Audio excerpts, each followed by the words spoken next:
Thanks so much, Kelly. Well, we're out here live at Pop's Detail Shop talking all about cars this morning. I'm here with Pops this morning himself. Now, Pops, I don't know about everyone else's cars, but mine is turning yellow, and I have a silver car. It's got pollen all over it. So we're talking about cleaning it up, getting it all detailed, looking sharp this morning. But first off, we're talking waxing. How often should folks wax their cars? You should wax your car at least twice a year. That's every 6 months. Not too bad. Prevent if you stay away from pine trees and pecan trees. If you do, you want to do a little bit more. Probably want to do it every 3 months. That's just protect your base coat, your clear coat that's on your paint. Sure. What about folks who say, well, I got that sealant on my car when I bought it, and they say I never need to wax my car? They need to wax their car at all times because everything that is made is going to last 3 to 5 years. 5 years, if you don't protect your car and take care and wax it like it's supposed to be, your paint will start to fading out, and the next thing you know, you'll need a paint job. Oh, we don't want that. That can be certainly very expensive. So we've all heard, the wax on, wax off. This morning, you were going to show us the proper way to wax our car. The proper way to wax. You get your clean applicator, make sure no grit, no dirt is in it. This is a sponge. Yeah, it's pretty thick, but it's a good, nice, thick, flush application. Okay. What you want to do, you want to put your wax on. You want to take it. You want to put it on in circular motions. Okay. And you want to cover a wide area as you're doing it. And as you're doing, you're going to go and you want to cover every area of your car. That's where you make sure that you got everything at every part of it. Now, do you have to wax your car when it's freshly washed? No, you can wax it basically after you want to make sure the wash is cleaned down real good. Take all debris, dust, or whatever you have. You want to take all of that off, and then you come out and put your wax on. Do you need to let the wax sit? Do you need to let it soak? Do you want to do it in the sunlight? Do you want to do it in the shade? How does that work? Well, I prefer, if you're not a professional, do it in the shade. Okay. Do it underneath a canopy somewhere, because when you're doing it, you want to get everything. If you do it too much in the shade, you can't see if the wax is affected. You might have a car that's highly deoxidized, and putting wax on it might not just take it off. So you might do it then, and you pull it out in the sun, you'll see the difference because it's not clean. But if you put it on, if you protect your paint, like this coating here is base coat, clear coat, it's protected. But you take your wax on, after it haze up, it's starting to look white. You can see it a little bit. This means it's dry. When the time it haze up, then you're going to take a towel, you're going to do a circular motion. And just wax it all off. Yes, going to take it off. Now, what exactly does waxing do to a car? It protects your car with a nice wet look. It makes your car, the water's going to beat up on the car. They're letting you know that you got a good wax job that's on it. And wax is just the best thing it is for your automobile. Everything has to be taken care of properly, and with your automobile, waxing is the best. Okay. Now, say I've got a car, 5, 6, maybe 7, 8 years old, and it's never been waxed before. But I'm thinking, all right, today is the day. This Monday morning, I'm going to start waxing my car. Is it too late? Well, it's a possibility. It could be, and it's a possibility not. Okay. But if it is too late, we have another step that's above this, where you take a buffer. You take a compound buffer. What you do, you just compound, you buff it.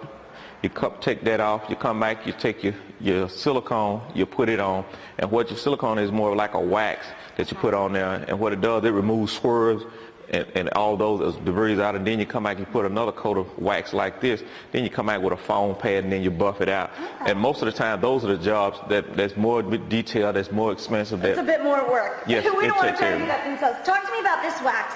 I always grew up, watching my dad's car and the family cars in our home. And it was just the turtle wax. You pull it out of the car, but this is a bit more liquid form. Yes, this is a liquid form, but this is what you call a compound carnauba cleaning wax. Oh. And what it does, it takes the oxidation off. You got different waxes for different cars. One of them, what we have, is called a butter wax. Is what we use for basically for a new car. Shiny, huh? Yeah, it's for a new car. You take it and put it on. It comes, applies on, and take it right on off. But the compound cleaner wax is for a car that might be a little bit heavy deoxidized, where the paint is fading off. When you come back, you put your compound and wax on, you come back, put it on. Might take you a couple times, 2 or 3 times, but it basically takes it off. This is heavy duty? Yes. Alrighty, well, coming up a little later here on Good Day, we're going to get inside the car. Maybe you've got some nice leather we want to take care of. You can clean that. That's coming up later here on Good Day. Back to you guys in the studio. You're live at Pop's Detail Shop, and I'm here with the man himself, Pops. And of course, we're here kind of crouched down into this car. I'm hiding back here because, Pops, we're going to let you go ahead and clean the leather to the seat. But first off, you can clean leather on the interior of a car? Yes, that's correct. Most people have the conception that the leather seats is just leather. You can't clean them, you can't condition, so therefore the people let the seats go and they get in a bad condition, then all of a sudden you have to get them redone and have them recovered. And I'm sure that can be pricey. Yes, it's very pricey. It could cost you anywhere a couple of $100 a seat or better. It depends on what type of leather you have or what type of material. So with leather and all fine leather things, we want to take care of it. How can we clean and condition this? Let's talk cleaning first. Okay, what we do, we use what we call Lexol cleaner. What Lexol does, it we cleans the seat first. We go and we clean the whole seat down. Take everything, take all the imperfection out of it, go ahead and get everything prepped. And is that something you can just buy over the counter? Yes, you can. I have a supply truck that I don't did everything with, but I have several places here in Albany that I can use. And what was that called again? This is Lexol cleaner and Lexol conditioner. Okay. The cleaner is what you use. You clean it, take and clean it with warm water. You come back, you let it dry out. You come back and you use your Lexol conditioner. Condition, what it does, it softens it up and it beautifies it, and it'll show you exactly what your seat should look like. It basically look like better than it did when it's new. So you put, what is that, about a $50 size amount? Yes, about a dollar amount, something like that. Okay. And then what you want to do, you want to go over your interior. Very similar to how you wax the car. Yes, and you want to go over it. It's going to have a shiny look to it. Yeah, it looks wet almost. But once you get through and let it dry in, it'll look like it'll look new. You'll see the difference in it, and after you see the difference in it, it'll have a shine to it, but it won't be more of an all shiny. You won't have to worry about it messing up your clothes, your jeans. Good. That's anything. important. How often do we need to clean and condition the leather here in our car? That depends on your riding, your company, you're in and out, who all in your car. So that depends on that. It could be months, it could be weeks, it could be long. It just depends on who all and how everybody riding your car. Sure. No such thing as cleaning and conditioning too much? No such thing. I like that. Now, what if I'm going to have you crouch down here again? We're kind of squished into the camera shot here so everyone there at home can see us. But say parents have kids, Mother's Day just happened. Kids are always throwing stuff, spilling stuff. What happens if you do spill something on the leather of the car? Whether it's, French fries, ketchup, maybe just your morning cup of coffee? Yeah, on your leather, most of your stuff that weighs on it, it's going to stay on top. So if it's on top, once you do, you just come back and you can always clean it. Now with carpet, it's something different. When you shampoo on your carpet, if you get on your carpet, you got to go ahead and shampoo and try to get it up right then. And I think we're talking about shampooing carpets coming up here in a few minutes on a Good Day, right? That's correct. So don't go anywhere, guys. If your car's not quite looking up to par, we've got you covered this morning here on Good Day. Back to you guys in the studio. Welcome back to Good Day, everyone. It seems our microphones are having a case of the Mondays, but that's all right. We are back live here at Pop's Detail Shop, talking all about how to get your car looking like new, even if it's not quite new. Now, Pops, we got to take care of the carpet, which I know the driver's side of my seat definitely gets a little dirty sometimes. We're here on the passenger side just because of equipment, logistics, and everything, but how can we make sure that we stay nice and clean down there? Okay, what we have to do is you have to vacuum your carpet out real good. You come back, you prep it. After you come back and prep it, you come back and you use your water, and you come back and we scrub. We do it the old-fashioned way. We'll scrub it a little bit, and then we'll come little elbow grease in there, huh? Little elbow grease in.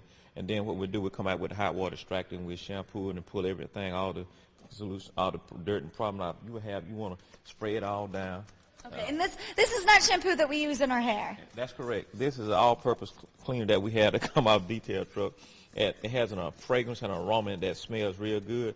And once you spray it down, you come back and you clean it real good. And once you clean it, you scrub it down, and you'll smell the aroma as it's coming out of it. And now, how often do we need to do this? It depends on your car. If you have kids, if you're cooking, you're hauling things in or out your car. But what we do, we recommend you just keep an eye on it, and when you come to us, we'll wash your car. We'll say, well, it's that time to get the seats clean or the carpet shampoo, and we recommend it to you. So kind of as needed. Yes, as a need. Now talk to me about that brush. Let's hold that up for folks. Okay. This is a pretty fancy brush we got. No, this is a traditional brush. What we use to break up dirt and grease and all this type of stuff. And then after we break it up, we come back with the shampoo machine and we'll shampoo everything and pull all the dirt and from underneath the padding and all that comes up out of there. And this brush is one of the best things you could ever have. Oh, I bet. And now when it comes to harder stains, food that might have spilled and it just really got down there in between those carpet fibers, do you have a special magical treatment that just works to get all those up, or do you just need to let something sit and soak on it? Well, you can let it soak, but it just depends on what it is that you have wasted. Most people down in Southwest Georgia, we have a problem with greens. You might waste greens in the car, and they say, well, I just wipe it up. Sure. And when they come back on the door, they're like, whoa, because everything is still in it. It smells extremely bad, especially when the hotter the weather. So what you want to do, you want to use a fragrance shampoo. You want to clean it down real good. You want to come back and vacuum out to make sure that you didn't leave anything in it, because if you don't, you will know it when you come back. So you want to vacuum before and after you shampoo. Exactly. So that way you're sure that you got basically everything out of it that you can get out of it, and you've done a great job with it. Because if you don't do it, you will recognize it. Sure, sure. Now, you can definitely smell the fragrance now that he's kind of scrubbed and used that elbow grease in there. Do you have a favorite fragrance? Well, I like Black Ice and New Car. Those are the popular. I was going to say, is that how you get that new car smell? Yeah, and then we have, basically we have about 20, 25 different fragrances that people can use. Wow. Yeah, so it depends on what you like. We try to cater to the customer. Whatever the customer wants, that's what we have. Of course, of course. And okay, you can buy any of this stuff just maybe at Walmart, Target. I'm sure you can pick it up here. Well, you can buy it anywhere, but we do have all types of fragrances, and we do have a truck that comes around. We have one that comes from Atlanta. We have one that comes from Macon, and they bring us supplies by to us, and we try to keep everything in a professional realm so we can get you the best we can possibly get. Sounds like a plan. Okay, now talk to me again. We got the carpets all cleaned. What about those car mats? Okay. Kind of the first line of defense when it comes to keeping your carpets Okay, clean. the car mats is basically about like your shampoo and your carpet. When we do, we spray them down, we prep them. As we prep them, we come back and we scrub them, we clean them, we take the extractor and we vacuum everything out of them. Because where the hot water extractor is a vacuum that's to the hot water extractor. You spray your water. Now, is that like power washing these carpets? Yes, it is. Yes, so once you take that, it goes beneath the surface and clean all the dirt and grime underneath and brings it out of the top. Sounds like a plan. All right, well, we are live here at Pop's Detail Shop. We got a few more tips for you to make sure your cars, even if they're a little older, are looking like new. Coming up live here on Good Day in a few minutes. We'll be back after this.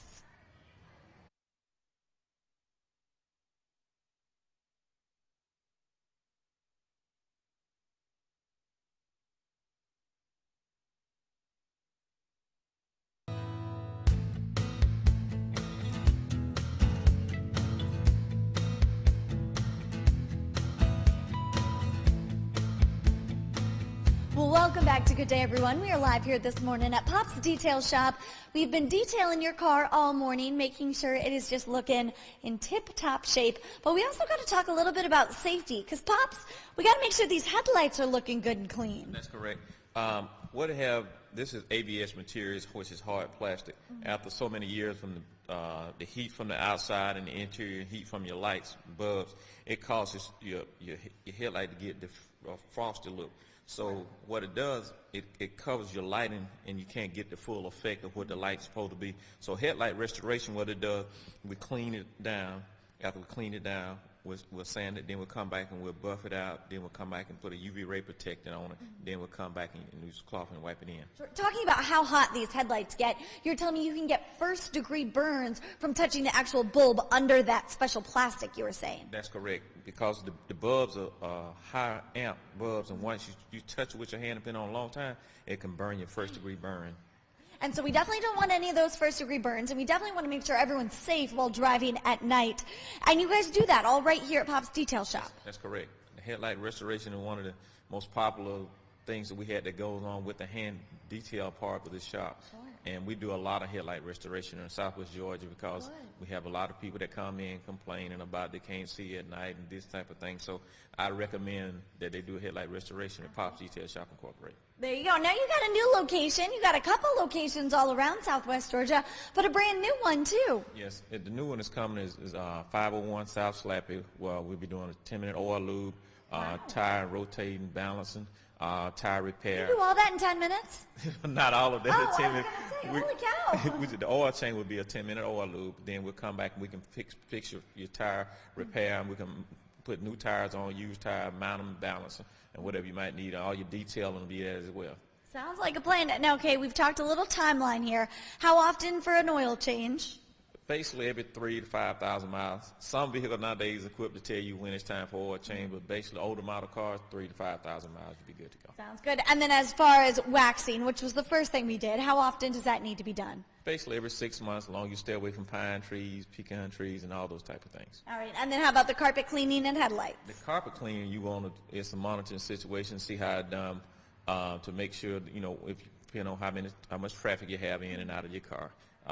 Your headlights, it depends on the, it could be a 3-5 year plan when you might need, you'll see it begin to turn hazel looking and frosted in, that's when it's time to have them done. All right, some great tips that we've gotten here at Pop's Detail Shop. Again, to be making your older car maybe looking a little bit more like new. Again, we are live here at Pop's Detail Shop on Gillianville. You got the new location on Slap East, so go get on over there and check them out.